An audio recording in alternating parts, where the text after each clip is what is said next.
สบายดีตอนบ่ายๆมื้อนี้หาเลาะเก็บหอยเด้อมื้อนี้เด้อฝนตกลิ้นแต่เช้าอ้าวคือมีหอยตีรถจกนี่เฮ้ย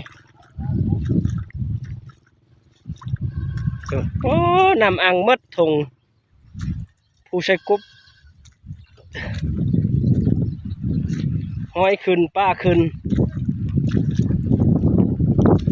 ฝนตกแห้งเด้อมื้อนี้วันที่13 เดือน 6 2025ทีมงานมือป้าเพิ่นหาปลามื้อนี้หาปลาเพิ่นได้หอยได้มันอยู่บ่ใช่ใช่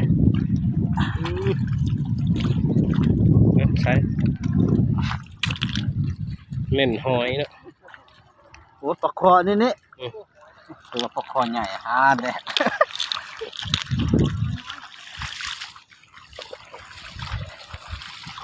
โอเคของพันป้อตัวขึ้นนะพวก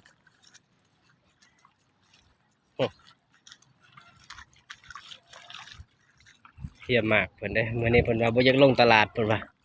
หาตึกเอาเองเพิ่นว่า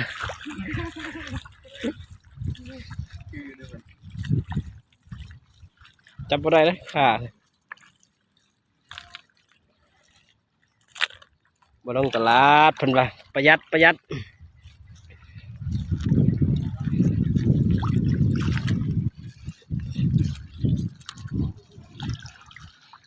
นี่โทษคนมีเงินก็ยังหาเก็บหอยเนาะ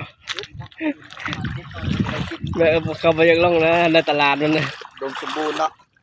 หาเก็บมาให้ได้กินบ้านเขา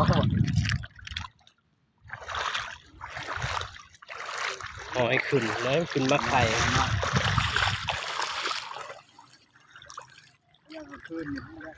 ขนาดตะกร้า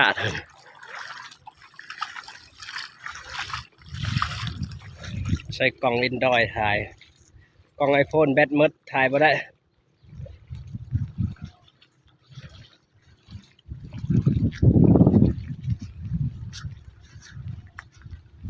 ไปทำปลาไทยปูปั๊บเอาหอยนี่ปอดเงินนาป่ะปอดวะ โอ้คนกล้าสูงนี่ดำเลยได้นี่กล้าให้ก็ช่องถิด ปลานะ น้ำนี่บ่อึดน้ำนะปีนี้จะแล้วปลายปีเนาะมันบ่ตกมันก็สิแห้งคือกันตรงหน้าน้อยเด้อตัวนี้แต่ว่าตากานี่8 ไห้